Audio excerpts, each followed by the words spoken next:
right. Good to see everyone today.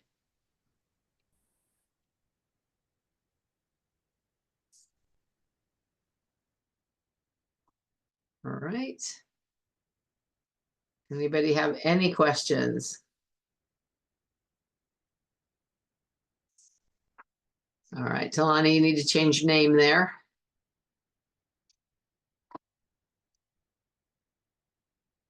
Great. All right. If nobody has any questions, we will just dig right in.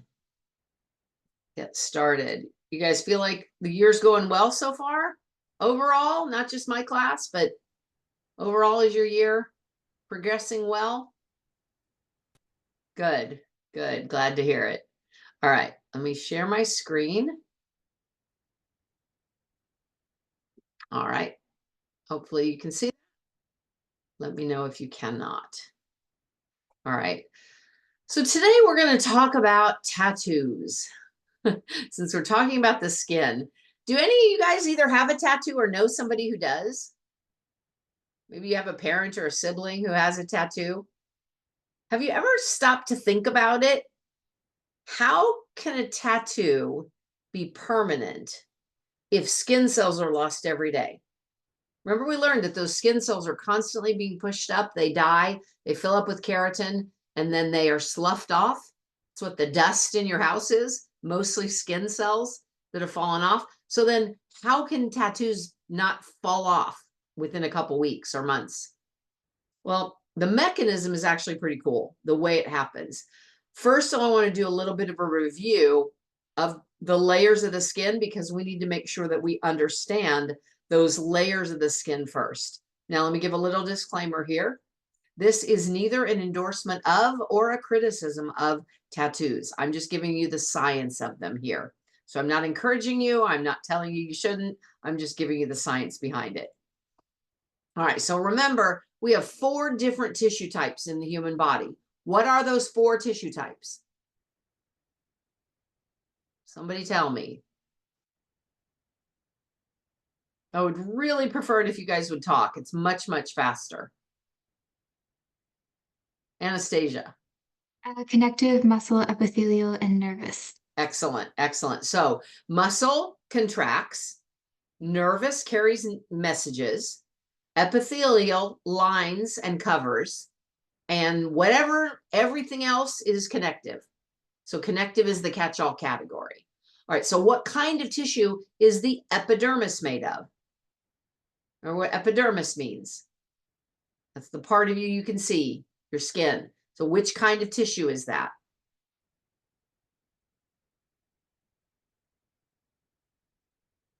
Well, it's not muscle, right?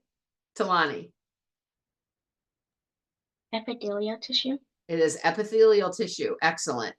The dermis is different, though. The dermis is not epithelial tissue. What kind of tissue is the dermis made of? Remember, the dermis is below the epidermis. Yeah, it's connective. Good, Lane. It is made of connective tissue. So can we see any muscle tissue in the dermis? Is there any muscle tissue in there?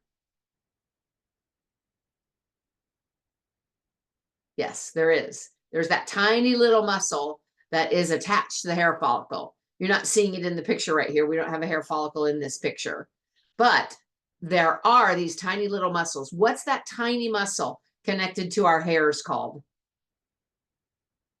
Yep, very close. Arrector pili. Very good. Can you see nerve tissue when you look at the dermis? Is there nerve tissue? Yes, there is. We have nerves in the dermis. What about the epidermis? Is there nerve tissue in the epidermis? No, there is not. That's why if a paper cut doesn't go down into the dermis, it's not going to be painful because there's no nerve tissue in that epidermis. Remember, most of the epidermis here is going to be these dead cells that are flaking off right here. And look how far down you have to go, through all this epidermal tissue until you get to the dermis where all the blood vessels are.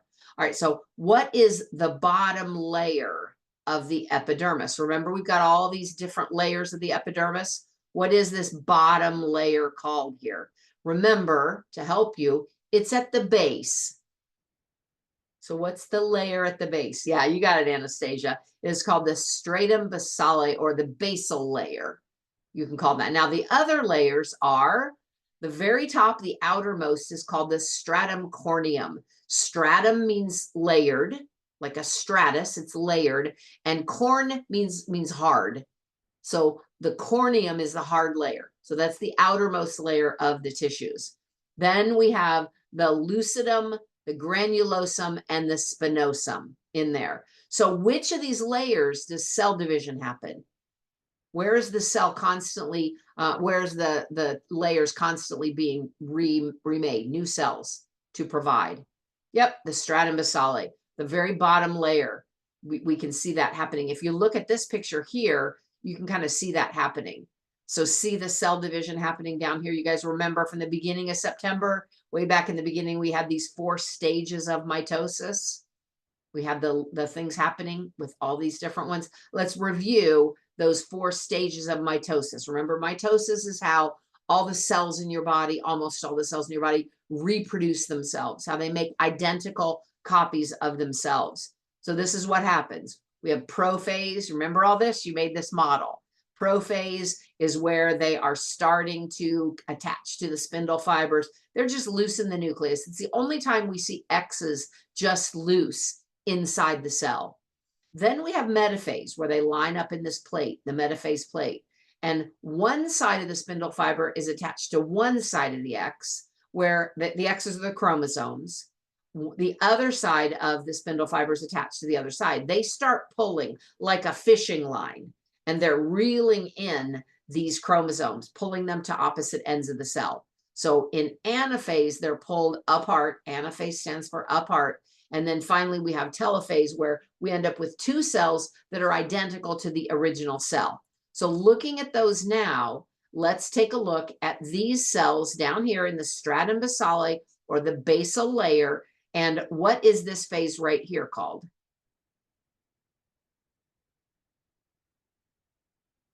Which one of those phases are we looking at? Metaphase. Yep, we are looking at metaphase. How about this one right here? We have X's loose. The X's are on the loose. Yep, that's going to be prophase. Very, very good. And how about this one? This is telophase. We've got 2 different nuclei that are forming right here. And this cell will pinch off. It'll fold in on itself, and we'll end up with 2 cells where we originally just had 1. All right, now I want you to watch this video to see this on real skin. So this is a sample of skin from a cadaver. Anybody know what a cadaver is? Anastasia. A human specimen that scientists use to study, the human body. Excellent. Great definition. When people donate their bodies to science, parts of their bodies might be used for study purposes like this one. So let's watch this. So let's start with that epidermis. So here we've got 2 skin grafts here. Let's start with this one. And this outer layer here is the actual epidermis. I always find it interesting when we bring the aesthetic students in here, they always notice the freckles and the sun damage here. But this epidermis, if I show you the cut edge, is just that top paper thin layer there. The majority of the tissue that you see here is actually, let me get into focus, is the dermal tissue. Just that top paper thin edge is the epidermis, which is pretty remarkable because it can be up to 50 cell layers thick. And the epidermis is your protective layer, and it's made out of a tissue called epithelial tissue. Epithelial tissue is a highly cellular tissue, and what I mean by that is that the cells are just packed together and stacked on top of each other. Like I mentioned earlier, can be up to 50 cell layers thick and sometimes more. But to the naked eye, that's only about 0.1 millimeters, so relatively thin from our perspective. But what happens is these cells that are at the bottom of the epidermis, or this epithelial tissue that makes up the epidermis, they copy themselves. And so when one cell copies itself, one of the copies goes on top. Guess what happens next? It makes another copy, and the cell that was right here gets pushed up, and the new copy comes underneath it. And that continues to happen, and cells move upward. As the cells move upward closer to the surface, they start to flatten out and die because they get pushed further from the blood supply. And we don't care about that.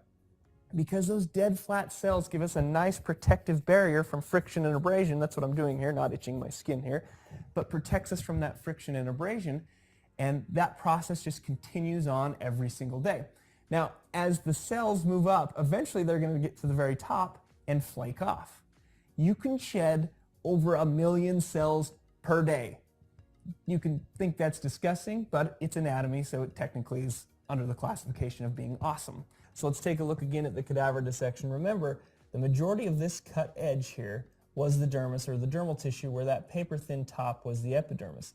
The epidermis, again, made of epithelial tissue, but the dermis, or this dermal tissue, is made out of a totally different tissue called dense, irregular connective tissue.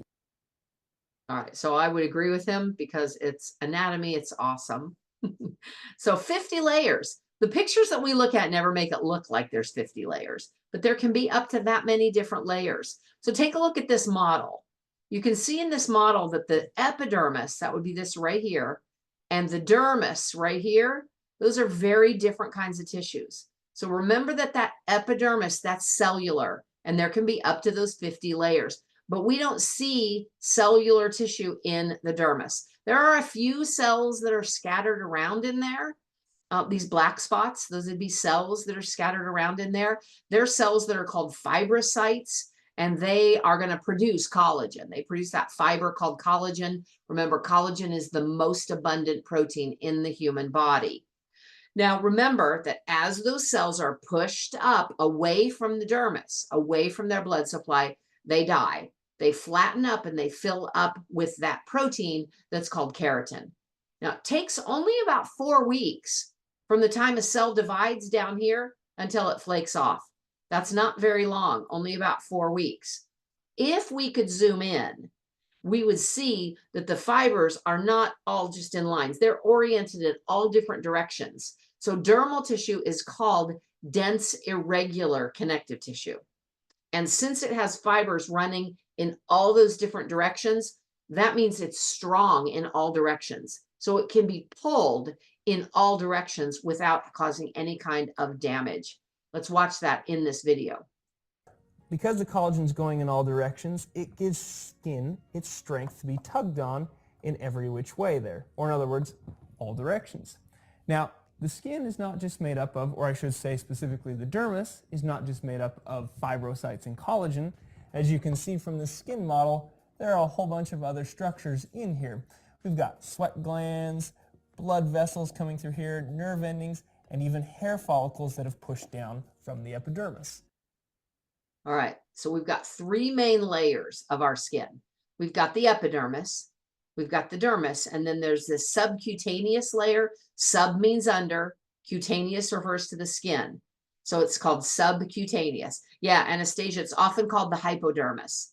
Both terms apply to this tissue that's underneath there. It's usually just a layer of mostly fat is what's underneath the epidermis. I'm sorry, underneath the dermis.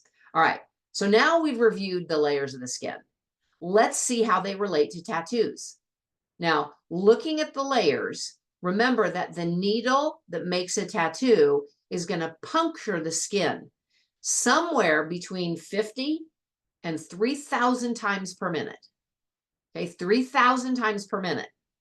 That needle goes through the epidermis and down into the dermis. What would happen if we were only putting the color in the epidermis? If the color only went here, what would happen to it? May. It eventually just like flake off. Yeah, it would eventually flake off. If any of you have ever had a henna tattoo, so you have that henna that's painted on, that's what happens. They're just coloring the epidermis. That's why a henna tattoo is temporary. It is cool. It's fun, but it's temporary. It doesn't last very long. It'll last maybe at most a couple of weeks, usually less than that, usually less than a week is when it's going to come off because it's only coloring the epidermis. It's the same reason if you get permanent marker on your skin, you know, it's going to be there for a day or two, but eventually it's going to be sloughed off as the skin is sloughed off. So this video shows a tattoo machine that's injecting the tattoo ink into the skin in slow motion. So let's watch this.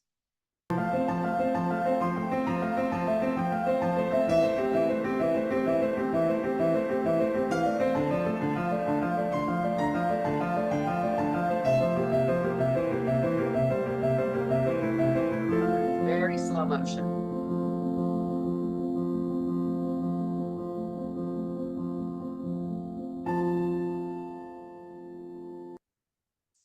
All right.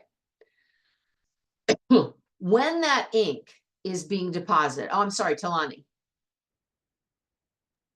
When you get a tattoo, can hair grow in the same position the tattoo was inserted? I'm sorry, can it do what? Can hair go back in that same position? Can hair grow back? Yeah. Yep. It may do some damage to the hair follicles. If it doesn't, then yeah, the hair will continue, will grow right back. It really depends on how it's done. Yeah, good question. So remember that needle is going through the epidermis down into the dermis. When that ink is deposited into this dermal layer, a lot of that ink is just going to be suspended in that collagen. And remember, we've got cells in here. They're called fibrocytes. They're the ones that make the fiber in the dermis. Some of that ink is going to be taken up by those fibrocytes. Now, those fibrocytes stay around for a long time. So the ink that's taken up by the fibrocytes is also going to stay around for a long time.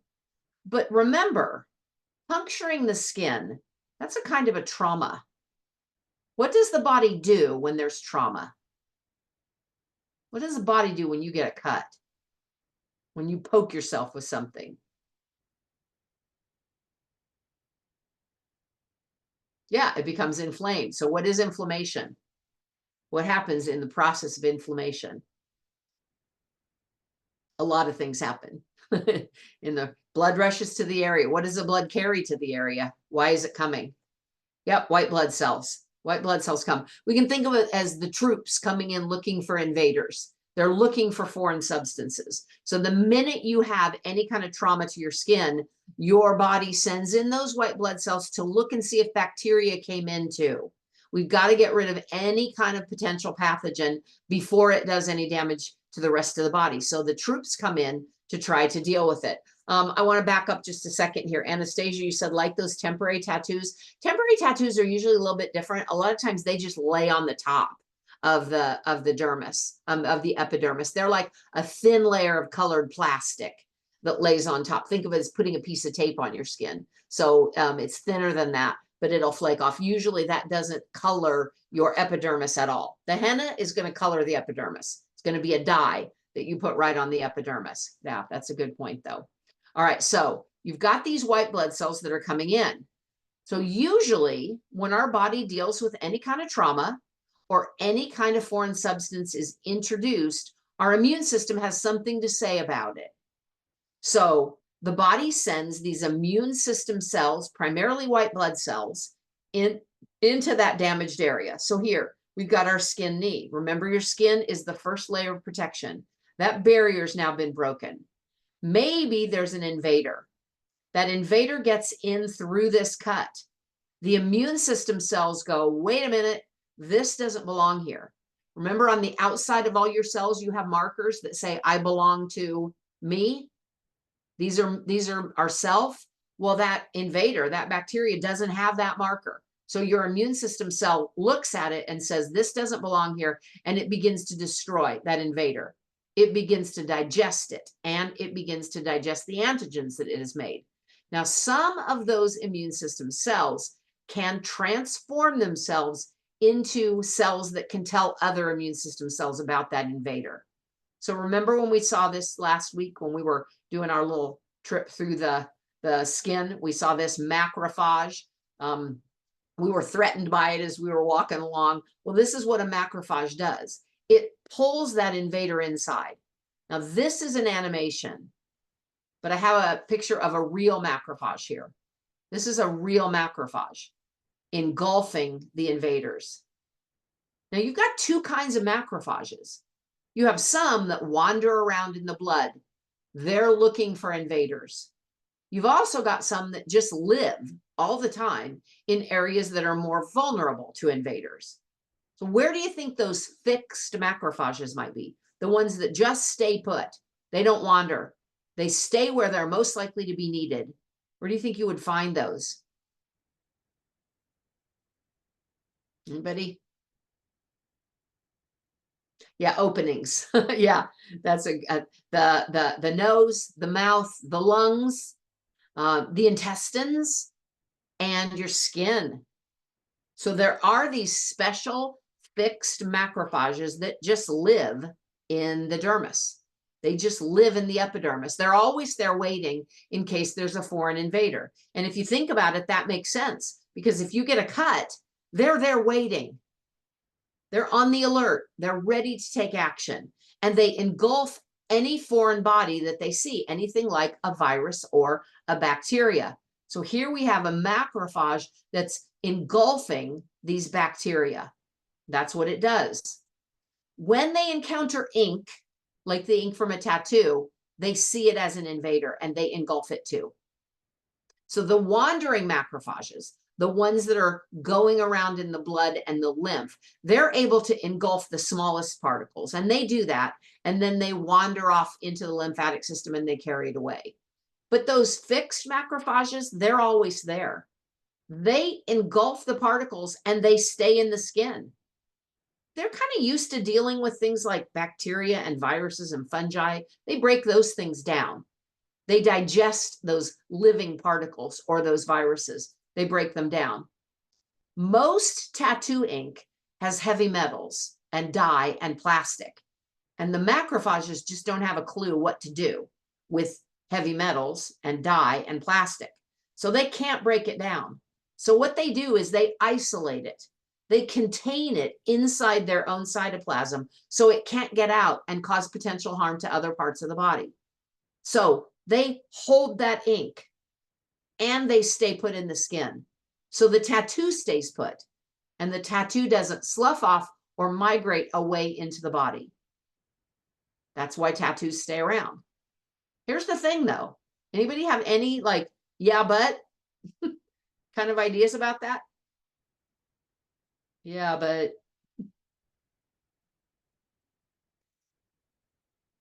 yeah, exactly, Anastasia. Macrophages don't live forever. Eventually, macrophages die. So this is a dermal macrophage right here. So we've got a dermal, that's a skin macrophage right there. Now your tattoo ink comes in and is taken up by this macrophage. It just lives there, it holds on. When that macrophage dies, it releases that ink. It releases it back into the skin. Well, now there's a foreign substance in the skin again. The skin still doesn't want it there. It still doesn't think that it belongs. So in comes another macrophage. It's another process of capturing it again. A new macrophage captures it, holds it until it dies when it releases. So this is just a process throughout your life of capture, release at death, capture, release at death, over and over and over again. All right, that's how a tattoo works. Doesn't this mean the immune system constantly have to, yeah. Yep, the immune system is constantly working a little bit. Will it cause, we don't know the answer to that, Anastasia. There's a lot of controversy about that. We don't know for sure whether or not this might activate the immune system in a way that makes you more likely to have autoimmune diseases. Tattoos have been around for a very, very, very long time. People have been injecting ink into themselves really for thousands of years. Different, even more primitive people have used tattoos. So it isn't something that is killing people. It's not doing so much damage to the immune system that it's causing trouble. But there does seem to be some evidence that it can activate the immune system in a way that might not be good, especially for somebody who already has an maybe overactive immune system. So somebody who already has an autoimmune disease might want to think twice about getting a tattoo because it's just keeping the immune system active. All right, so there's another yeah, but here. Another possibility, and that is that tattoos do tend to fade over time. So a person has a tattoo when they're in their 20s, by the time they get to be in their 70s, that tattoo usually looks a lot different. It's very faded. We're not completely sure why that happens.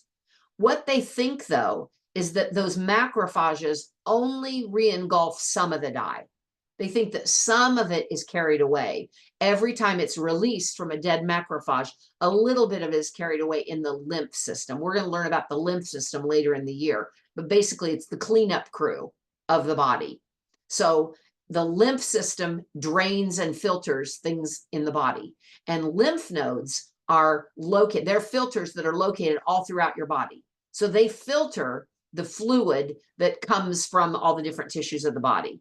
Lymph nodes of people with tattoos have been found to contain dye, even when they're not even close to where the tattoo was made.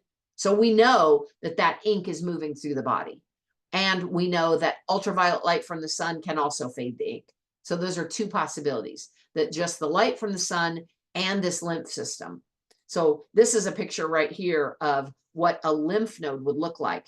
And there's some black ink in it. And that could have been from somewhere far from where the tattoo was taken as it moves through the lymph system.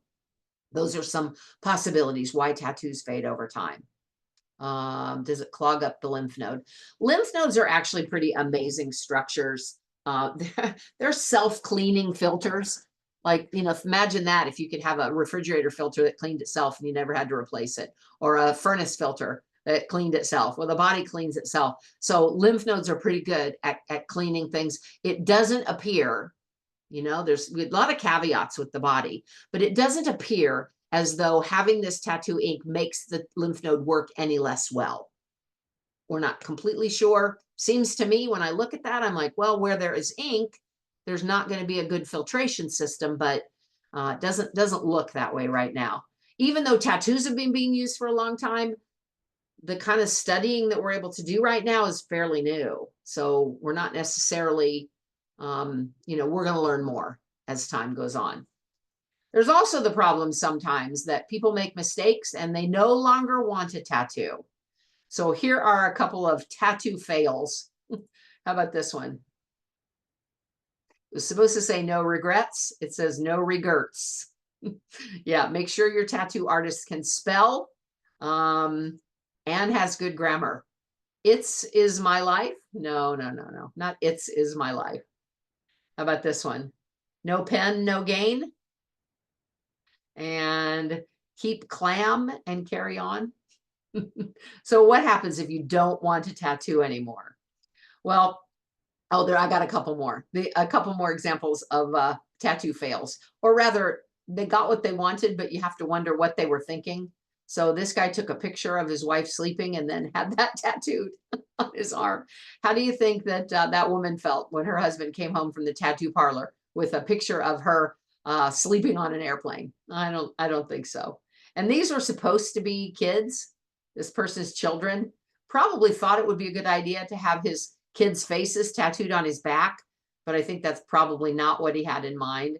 Or how about that one right there? Yeah, you might think to yourself, I don't really want that. Or this. How'd you like to see that on the back of somebody's head when you're walking? Yeah. So people sometimes want to change their tattoo. They no longer want it, or they want to change it. One thing they can do is to cover it with a larger tattoo. So this was the original, and this is what they cover it up with. So that's a possibility that they can do. There also is a process that they can go through to remove tattoos. And this is done with lasers. So when you shine, now listen to this, this is complex. When you shine a laser light on one of those pigment molecules or the granule of dye, that's going to heat up the heavy metal, and it's going to heat up the plastic particles, and it's going to shatter them when they get hot. Now, those smaller pigment granules, those can be picked up by the wandering macrophages. Remember, there's some that wander around. It can be picked up by them and taken away to the lymphatic system. So over days or weeks after a laser treatment, the body's own immune system will flush away those shattered ink particles, and that can cause that tattoo to fade over time. So you can see that here. It takes a series of treatments for this to happen. And over these series of treatments, more and more of the heavy metals and the plastics in that tattoo ink will shatter and be taken away by the macrophages, and that can leave the skin free of the ink. Now, black tattoos, the black tattoo ink tends to be the easiest to get rid of because all the laser light is going to shatter them because they absorb almost all wavelengths of light. So they're going to heat up and break apart pretty easily. the black ones. Other colors like red and blue and green and white requires special lasers to make sure that the wavelength being used is the one that will be most easily absorbed by that pigment, right? If you're shining a green light on a green pigment, it's not going to pick up that color. It's going to just continue to reflect it back. So they have to use the right color laser in order to shatter the ink that is inside that pigment. And these carry some risks too. For one thing, it doesn't always remove all of the ink. So there might be some shadow left behind even at the very end of it. It's much more painful to have a tattoo removed than it is to get one in the first place. And they often will scar. There's a risk that the scarring would be permanent. So you can't get a tattoo today and assume I'll be able to have it taken off later. Sometimes it can cause some problems like these. Sometimes they can cause some really serious health problems. About 1 out of every 10 people who get a tattoo have some kind of a problem with the tattoo. So that's a pretty high percentage. The problem could be an infection, swelling and redness in the area. And there was a study that they did of about 300 people who had tattoos, and they asked them if they had any problems. About 10% of them said they had. Now, for most of them, they were pretty short-lived, like they got a bacterial infection right after the tattoo, or temporarily they had some swelling. But of those who said, yes, I had some problems, 6 out of every 10 had problems that lasted for years. So what you see here in the picture on the left, these are called keloids. They are raised areas that are caused by an overgrowth of scar tissue. So when you get a cut, it is replaced or filled in by scar tissue, much more fibrous than your regular tissue. Well, this is an overgrowth of that scar tissue. And these on the right here, these are called granulomas. They're just tiny areas of inflammation in the skin where it reacts to pigment. It'll react to the ink or other things. These could be temporary, both of these, or they could be permanent. Now, part of the problem that we have in the United States is that there's a lack of regulation in places that do tattoos. So tattoo artists and tattoo parlors are pretty strictly regulated in order to limit infection. Very few people know that tattoo ink itself is not. So the people are, and the place is, but the ink itself is not. There could be ingredients in them that have never been tested, and those could trigger some allergic reactions. There's a couple examples of them, of the chemicals that can be in these different colored dyes. Now, these are the dyes that are used. In addition to the dyes, there are things called binders and preservatives, and you could react to any of those ingredients. And an allergic reaction doesn't even happen immediately. Sometimes years after the tattoo, you could get an allergic reaction to it. Sometimes a second tattoo somewhere else could cause an allergic reaction in an old tattoo. And the red and green and blue, they're more risky than the black ones. But just look at some of the heavy metals that are in these different colors of ink. And some of the ingredients we know for sure are toxic. So mercury here, let me get the picture there. Mercury, we know that mercury is toxic. Cobalt and carbon black, those are things that we know cause cancer in people, and they're often in these tattoo inks. Cadmium and some of the compounds of cadmium are in what we call group 1, which means we know that they're carcinogenic. Heavy metals, like the ones on the list, are often responsible for not only cancer, but neurodegenerative diseases. That means diseases of the brain. So they degenerate your brain. Now, black inks contain phenols and polycyclic aromatic hydrocarbons. That's a mouthful, but those are known to be carcinogenic. And they may generate unstable molecules of oxygen when they're exposed to ultraviolet light. Now, even the process of removing tattoos can be risky. There have been reports of people having their tattoos removed, having anaphylactic reactions. That means they have a deadly allergic reaction that really involves like the closing of the throat, a dangerous drop in blood pressure. It can be a life-threatening condition. So don't assume that you'll have it taken out. A lot of these dangerous substances are in artist paint too. So you have to be careful. Yeah, what type of pigments you buy. Absolutely, you do.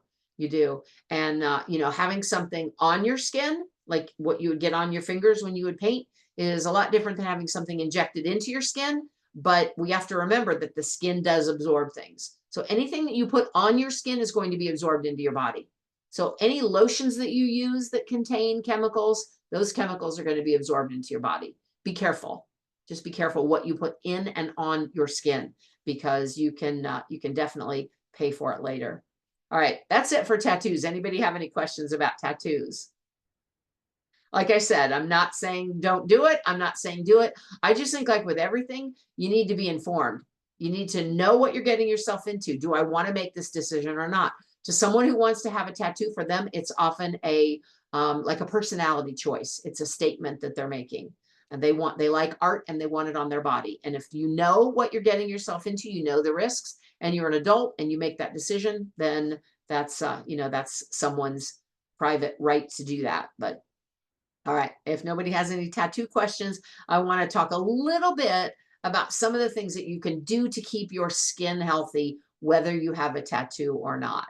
All right. Now, a lot of this you've already heard before, such as, I'm sure you have heard, not to overdo sun exposure. So basically, we don't want to overexpose your skin to sunlight. Now, we do need some sun exposure. You don't want to completely avoid the sun altogether, because you have to have sunlight in order to produce vitamin D. What you don't want to do is burn. So what you should do is you should know your skin and aim for spending about half the amount of time in the sun that it takes for your skin to turn pink without sunscreen. You should do that 2 to 3 days a week. Now, for somebody like me, I'm very fair-skinned. I burn very easily. That could be as little as 10 minutes 3 times a week that I spend in the skin. If you've got darker skin, you might need to spend up to 2 hours a day to get the same amount of vitamin D that somebody with lighter skin is going to get. You just have to know yourself. How long does it take for me to start to feel like I'm burning? Then spend half that time. How long does it take for me to start showing signs of sunburn? Spend half that time. Now, when you have to be in the sun for longer periods of time, cover yourself. Wear a hat or a sunshade of some kind. Use a safe sunscreen. Now, this is where we get back to those chemicals again. Most of the sunscreen that you can buy, like in the grocery store or a Walmart or someplace like that, they've got a lot of chemicals in them. And sadly, a lot of the ones that you buy at the supermarket, they don't protect you from a kind of skin cancer called melanoma. They're going to protect you from a sunburn. They don't protect you from melanoma. It is the deadliest form of skin cancer. So you have to be careful. Find a safe sunscreen that doesn't have a lot of chemicals in it. That doesn't, a lot of times they have, oh, what do they call that? The stuff that turns your skin white. Oh, I'm losing the name of it. I want to say nitrous oxide, but that's not it. Anybody, zinc, thank you, zinc oxide, yes. And it's got like a whiteness to it. So a lot of people don't like that kind of look, but that's about the safest that you can get. Now, one of the things about tanning is if you tan gradually and don't overdo it, that's usually the best way to protect yourself. Because remember what a tan is. Remember last week when we were talking about those little melanocytes that come in and cover up the nucleus of the cell? That's a tan. That's what's happening when all of your skin cells get that little bit of tan color. It's because the melanocytes are making melanin and you've got that protection. So the biggest takeaway from all this is don't get a sunburn. Sunburn is what causes cancer. Sunburn is what causes aging. It's the sun burn that is the damage. Let's see here. I've heard you need to wear sunscreen inside for the sun in the windows or the blue light of screens. No, I've never heard that before. So the UV, there's 2 different kinds of UV light. The one that causes damage doesn't go through windows. I've never heard that with blue light of screens, nor have I ever heard of anybody getting a sunburn from a computer. I don't think that's true. I'm going to look that up, Anastasia. I'll let you know if I find anything next week. All right. Rule number 2 for taking care of your skin. Can't emphasize this one enough. Do not smoke and do not vape. So you guys are going to hear me talking about the damage of smoking a lot in this class, because chemicals in cigarettes and cigars and vapes can damage just about every system in your body. In the skin, smoking narrows those tiny blood vessels in the outermost layers of the dermis. They decrease blood flow. So decreasing blood flow tends to deplete the skin of oxygen and the nutrients that it needs to be healthy.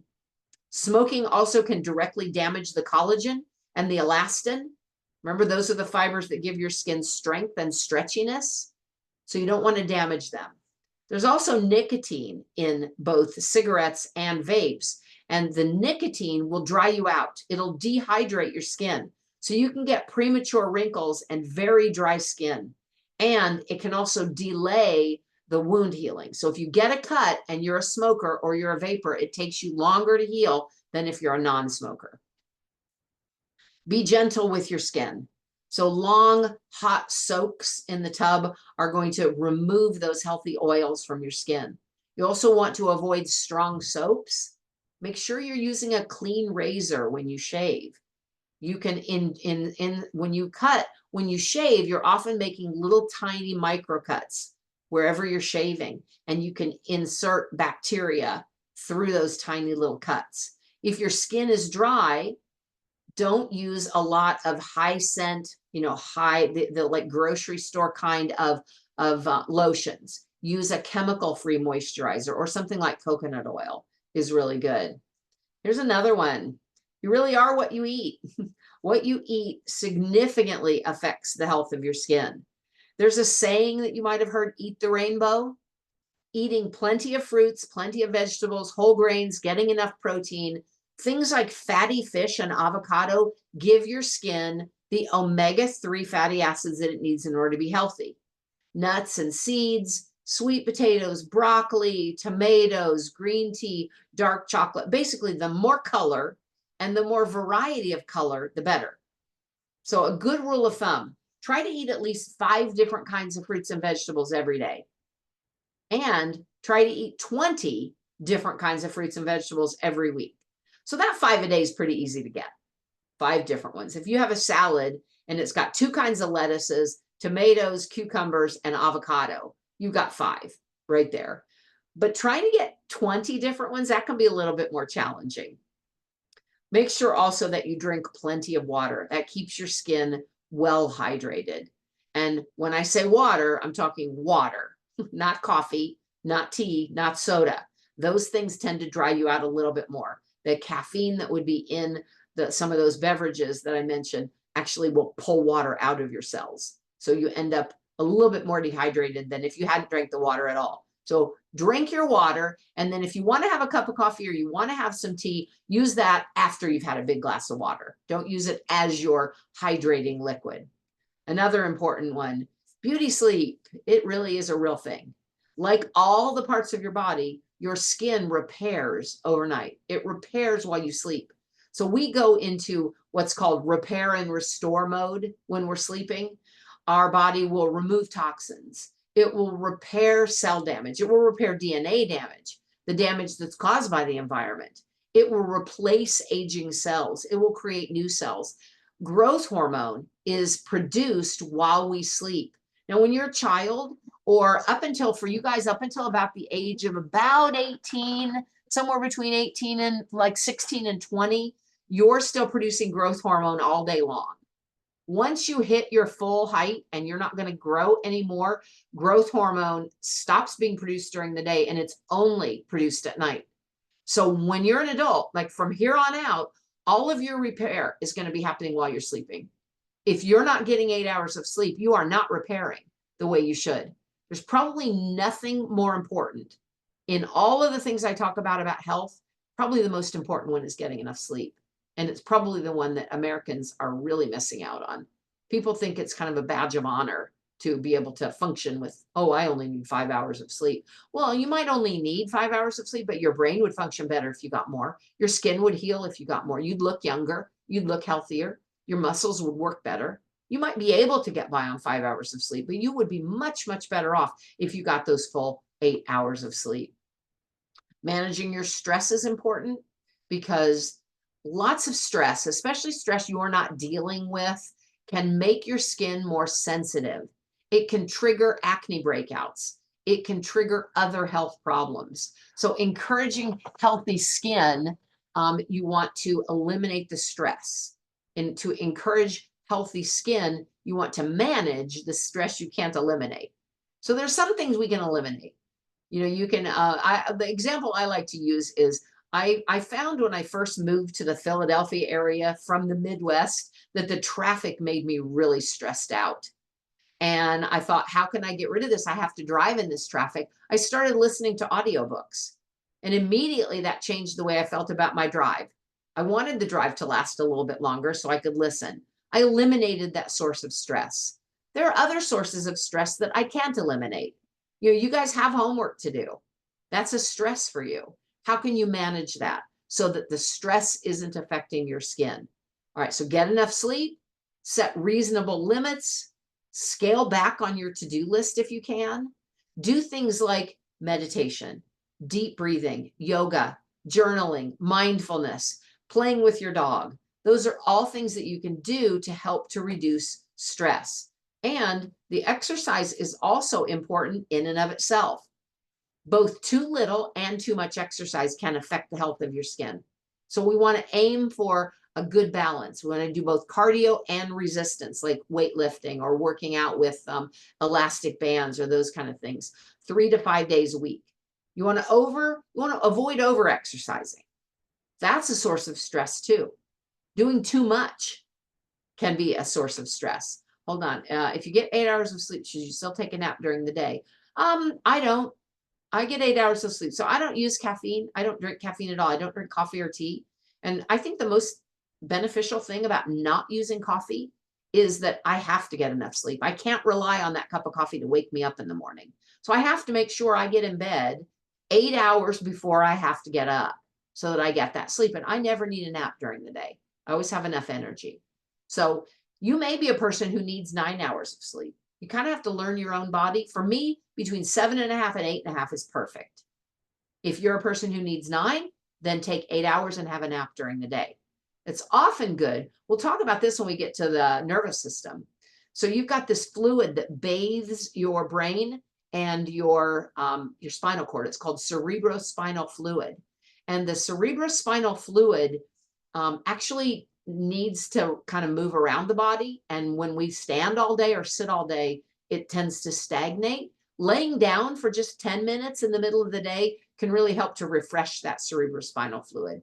So I think laying down is a good idea. Going to sleep is not necessarily a good idea. For some people it is. It's crazy how much damage stress can cause. I've given myself a fever from stress before. Yeah. Yep. It's a big one. So, you know, we tend to think of stress as like this, oh, just calm down. But stress has really powerful physical impacts on our body. We will discuss that later on in the year. Physically, what stress does, it causes hormone changes in you, which hormones are these messengers that go throughout your body and can affect every cell in your body. All right, so exercise appropriately. And my last one here is my plug for bone broth. So I drink bone broth every day. It helps with my joints. It helps with my muscles. I think it helps with my skin. Bone broth has amino acids in it that promote the elasticity of your skin. It promotes skin healing. So instead of just throwing away chicken and beef bones, freeze them until you have a nice baggie full of them. Then put them in an Instant Pot or a pressure cooker for about an hour. Or if you only have a pot on the top of the stove, cook them for about 12 hours. Makes a great base for soup. You can just freeze it in little cubes, like ice cubes, and have a couple cubes every day. It's really good. I'll tell you, I notice the difference in the way my joints feel when I drink bone broth as opposed to when I run out of it. So I think it's a good thing to do. I also give my pets bone broth, and I think it keeps their joints healthy and strong as well. All right. Is it better to make your own? Yeah, you can buy it at the store, Anastasia. There's some, make sure it says bone broth on it though, instead of just soup stock or soup broth, that kind of thing. So it has to say bone broth. It's just way more expensive to buy it at the store. So I go through a lot of it. So I use it as the base for all my soups. So I go through a lot. So I make my own. All right. Excellent. All right, so we've just got a few minutes left here. Anybody have any questions about any of this? No? All right. Let's see here. What are we gonna do? We're gonna do all right. I want to do a jet punk about, let's drag this in. So this one is about anatomical directions. I told you we're going to go over these and over these and over these. So what I want you to do, you'll have to type the answer in, and I'll take the, like, whoever, whatever gets the most. All right, so we're going to start the quiz. What word means toward the head, upper or above? What is the anatomy? Superior. Good, Ben. What means toward the feet? Lower or below? Savannah, great. Inferior. Front. Yep. Anterior. Back. Posterior. So these are opposites. You get the idea here. Toward the midline of the body. Medial. Excellent. Now away from the midline. Lateral. Toward or nearest the trunk of the body, nearest the point of origin. Yeah, proximal. And then the other one, away from the trunk, distal. Nearer the surface. So this would be like the epidermis is this to the dermis. Superficial. And then farther from the surface. Deep. Excellent. Oh, look at the confetti. All right, well done, well done. All right, so we'll go over these. We'll continue to use these terms all year. Please learn them. I don't tell you to memorize much. Most of what I want you guys to do is learn to think through some of these things. But there are a few things that's important to memorize. Well, it'll save you a lot of time. You don't have to keep looking it up. All right. Anybody have any questions then? Any concerns? All right. Thank you for coming. You've got a couple minutes extra here, so do something useful with it. Maybe go get a big drink of water. All right. I'll see you all next week. Have a good week, everybody. Bye.